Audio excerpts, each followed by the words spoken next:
We're allowed to talk? Parshas Shmini, Tavshinayim Beis. We want to welcome everybody back. Beautiful Yontif of Pesach passed us. We're sure everybody used all the lessons and all the shiurim that we talked about before Pesach. You had an inspirational, meaningful Yontif. And now we begin the march toward Shavuos, Yimei HaSfira. The first parsha that we're going to discuss now, this week, Parshas Shmini. Vayomer Moshe el Aaron. Moshe told Aaron, Kirav el HaMizbeach. Come up, come close to the Mizbeach. Va'asei es chatoscha v'es oilasecha. Told Aaron HaKohen, Rashi says, that Aaron HaKohen was hesitant to come to the Mizbeach. He was hesitant to do the avodah. Moshe Rabbeinu told Aaron, Kirav el HaMizbeach. Come close to the Mizbeach. Why? Dr. Rashi. Why was Why was Aaron HaKohen hesitant to come to the Mizbeach? So be'emes it's a medrash. The medrash says that Aaron HaKohen saw on the Mizbeach the demus of an egel.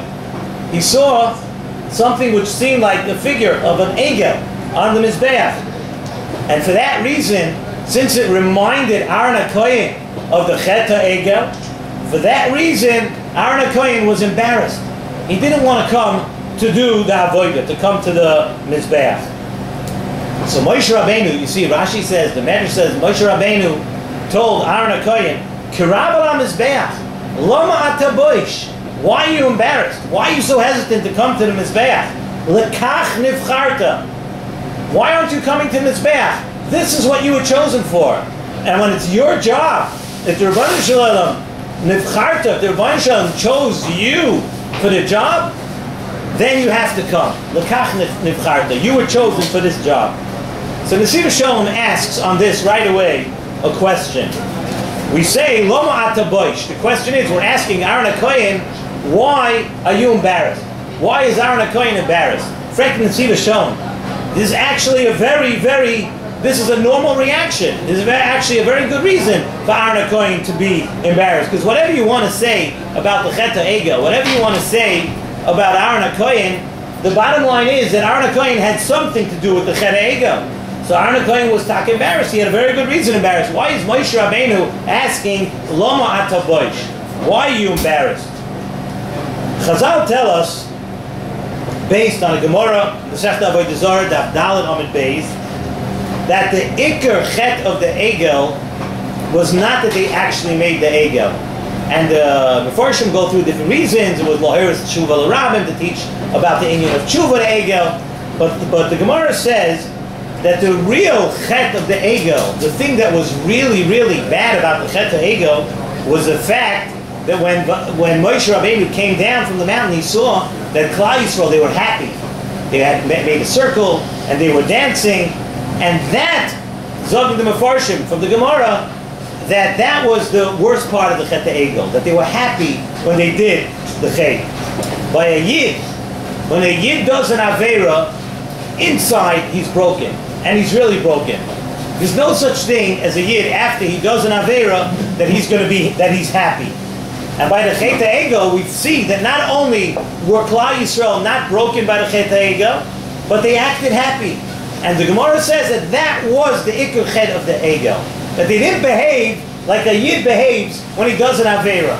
When a Yid does an Aveira, sometimes it's because the Yetzer Hara got to him, but inside he's very, very broken. And that wasn't the case by the Egel. So Nesivas Shalom says that Moshe Rabbeinu asked Aaron, Lama ata boish. This is the question that Moshe Rabbeinu was asking Aaron HaKohen. He wanted to know what the question was. Moshe Rabbeinu was asking Aaron HaKohen, don't you know that the Iker Chet of the Egel was that Klal Yisrael was happy? And Aaron HaKohen, whatever Aaron HaKohen had to do with the Egel, he definitely wasn't happy. And he wasn't part of that happiness that Klal Yisrael had by the Egel. Aaron HaKohen was broken about the Egel. So Moshe Rabbeinu was asking him, you, Dafka Aaron HaKohen, why are you embarrassed now? Why don't you want to come up to the Mizbeach? Lama ata boish. You had nothing to do with that happiness. It's brought down in the Likutei Torah from Reb Chaim Vital a very, very interesting thing. That when Moshe Rabbeinu said, Lekach ata nivcharta, that Aaron HaKohen, this is your job, this is what you were chosen for. Moshe Rabbeinu was telling Aaron HaKohen something that's a lesson to every single one of us and anyone who wants to be a leader. He's telling Aaron HaKohen, Lekach ata nivcharta, loma ata boish, Lekach ata nivcharta, that that's the way a leader has to be. A leader has to be someone that has a busha, that is an unav, someone that's not so full of himself that he runs to do his job feeling that I'm the only one who can do this job. I'm the person who's supposed to be in charge. I'm the one who has to be on the top. Lekach ata nivcharta, for that midah of Aaron, for that midah of being an unav, that's dafka the reason you were chosen. So karav al hamizbeach, go and do the avodah. So fact in Nesivas Shalom on that too. If that's what Moshe Rabbeinu was telling Aaron HaKohen, why wasn't Moshe Rabbeinu the one doing the avodah? We know that Moshe Rabbeinu was a bigger unav than anybody. He's an unav mikol adam. Moshe Rabbeinu, if the job is going to the person who's the biggest unav, if the job is going to a person who is an unav, then Moshe Rabbeinu was the one who should have had the job. The pasuk says a little further in this week's parsha, Vayetzu vayivarchu esam, that they went out later and they gave Klal Yisrael, they gave a bracha. And what was the bracha? Everybody knows, famous bracha, we talk about it all the time. B'noyam Hashem aleinu, and Yehiratzon Shetishra Shechina b'maisi yadechem. They went out and gave a bracha. What was that? What do you mean they went out? So it's brought down that during the Shiva Simei Miluim, during the 7 days that Moshe Rabbeinu was taking down the Mishkan, putting up the Mishkan, when they were doing all that practice, the Shechina did not come rest on the Mishkan. So Klal Yisrael started to get very worried. Klal Yisrael wanted to know what's going on here. We know that we were building the Mishkan and we wanted it to be a kapara for the Chet HaEgel. And here we are during the Shiva Simei Miluim. Moshe Rabbeinu was putting up the Mishkan, putting down the Mishkan, putting it up again, taking it down. They were practicing doing the whole thing. And the Shechina did not come. So Klal Yisrael started to get worried that maybe we don't have a kapara on the Egel. So Moshe Rabbeinu said that, don't worry that you're worried that the Shechina is not here when I'm putting up and down the Mishkan. He says, my brother Aaron is greater than I am. He says, Aaron is more chashuv than I am. And through him you're going to see that the Shechina will come down. So again, the same kasha. Why is that? Why wasn't Moshe Rabbeinu was greater than everybody?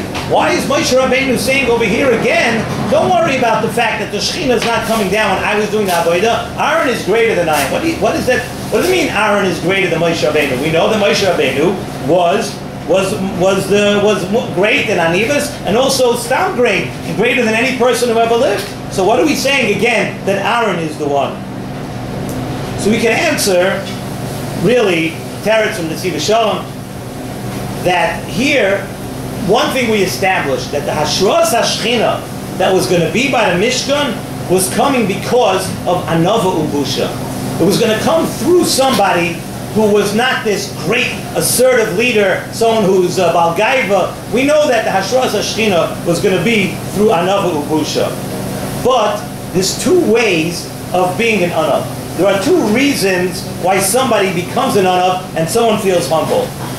The first reason a person feels humble is because, let's say, a person sees the tremendous godless of HaKadosh Baruch Hu. A person sees the tremendous things that HaKadosh Baruch Hu could do. HaKadosh Baruch Hu does great things that nobody else is in the ballpark. Nobody else can do any of those things. You see how great HaKadosh Baruch Hu is, and you realize that compared to HaKadosh Baruch Hu, I'm really nothing. Everybody will feel that way. If you think about HaKadosh Baruch Hu, what he does for us, chesed, and the way he's noig the whole world, b'chasdai, and all of that, so you realize that HaKadosh Baruch Hu is so great, and therefore you feel very small. That's one way of being an unav. Another way of being an unav is something else. Is where you don't even have to see how much HaKadosh Baruch Hu does that you feel like you're an unav. The other way of being an unav is where a person feels about himself inherently, no matter how many good things I do, no matter how much tzedakah I give, no matter how much chesed I do, no matter how much Torah I learn, no matter how wonderful I am, ben adam lamokim, ben adam lachavera, a person feels himself inherently that he himself is nothing. He's not comparing himself to HaKadosh Baruch Hu. He's not comparing himself to anything. A person inherently feels that he is nothing. That is another way of being an Anav, and that, Zog in the Mefarshim, is a higher level of Anivas. A person knows how he's so full of Averos, and no matter how much people look at him, that he's this big tzaddik and this big goyin and everything, but a person really knows his deficiencies. That is a higher level of Anivas. And that, Zog Nesivas Shalom, was the difference between Moshe Rabbeinu and Aaron HaKohen. Moshe, it says, Tmunas Hashem Yabit. Moshe Rabbeinu saw the greatness and the godless of HaKadosh Baruch Hu. And Moshe Rabbeinu saw what no human being ever saw about HaKadosh Baruch Hu. So Moshe Rabbeinu's Anivas came from the fact that he knew how great HaKadosh Baruch Hu was, and therefore Moshe Rabbeinu wasn't Anav, because he saw, compared to HaKadosh Baruch Hu, what are we? We're nothing. Aaron HaKohen had that bigger madrega of Anivas. Aaron HaKohen was an Anav because he himself inherently felt that no matter how good he is and no matter how great he is, he knew that maybe he has his deficiencies. Aaron HaKohen was on a higher level of Anivas because it came from Anivas from within himself, not comparing himself to HaKadosh Baruch Hu at all. Aaron HaKohen was broken on his own. He saw that he himself felt like he was very low. The Pasuk in Tehillim says, famous Pasuk people know, we talk about by Tefillah, when a person, it says Tefillah HaKadosh Baruch Hu, David HaMelech tells us one sure way that a person will have his tefillah should be niskabel. What is that? David HaMelech leiv nishbar v'nitke elikim lo yisivzeh. David HaMelech tells us that when a person is really broken inside, when a person feels inside broken and comes to HaKadosh Baruch Hu to daven in a way where he's broken, elikim lo yisivzeh. HaKadosh Baruch Hu will never ever turn down the tefillahs of somebody who's broken inside. And what was the whole Mishkan about? The whole Mishkan was about bringing karbonas, tefillah, avodah, to HaKadosh Baruch Hu. So Moshe Rabbeinu was saying that if we want to be Mekayim, to know this pasuk, leiv nishbar v'nitke, it has to be Aaron HaKohen. That's why Moshe Rabbeinu told Klal Yisrael, don't worry that the Shekhinah didn't come down during the Shivas Yimei HaMiluim, because we have something, we have a secret weapon, we have something greater. We have Aaron HaKohen through his Anivas and his being broken, and not only because of what happened by the Chet Egel, but that was Aaron's Midah. Aaron, because he himself was an Anav, without comparing himself to HaKadosh Baruch Hu, he was a real leader. A real leader is somebody who without fanfare, even if he realizes how great he is, he's still an Anav. He knows inside that he has his deficiencies. That Moshe Rabbeinu said, we have Aaron HaKohen. Therefore, Lama Ataboy, she said, Moshe Rabbeinu told Aaron HaKohen, why are you embarrassed? Lekach nivcharta. For that reason, because of your Anivas, because you have all the characteristics of what a leader should be. You are somebody who's totally not full of himself. You're somebody who's a total Anav, no matter how great you are. Therefore, you are the best choice. Lekach nivcharta. Because of that midah, that's why you were chosen. And that's what Moshe Rabbeinu told Klal Yisrael. We still have Aaron HaKohen. So the Beis Avram brings down, just to end, he says that the reason why the Parsha says, Vayehi Bayom HaShmini. We know, we spoke about it once by Megillah Esther, Vayehi B'meach HaSheresh. The Lashon of Vayehi is the Lashon of Tsar. And if you think about it, this was the culmination of one of the greatest moments in Klal Yisrael's history. They came out, they had Kabbalah Torah, and now they built the Mishkan, they had the Shivas Yimei Miluim, and they're about, let's call it, I don't know, we could say opening day, right? This is everything's prepared. They practice for this, they train for this, they want this, they're waiting for this, they left Mitzrayim for this, and here, and then Vayehi Bayom HaShmini, the Lashon of Tsar, Zok the Beis Avram. The Tsar was that Moshe Rabbeinu Taka had Tsar somewhere that Lamaisa Aaron was the one who was going to get this done. Moshe Rabbeinu was the Manig of Klal Yisrael. He was Anav Mikol Adam. But when it came to opening the Mishkan, when it came to actually somebody who had to have the true characteristics of a leader, being an Anav and not thinking about yourself, it was going to be Aaron HaKohen. So Vayehi Bayom HaShmini. It was a happy day. It was a beautiful day for Klal Yisrael. But Vayehi, we begin it with the lashon of Tsar. We begin it with the lashon that Moshe Rabbeinu was a little bit subdued.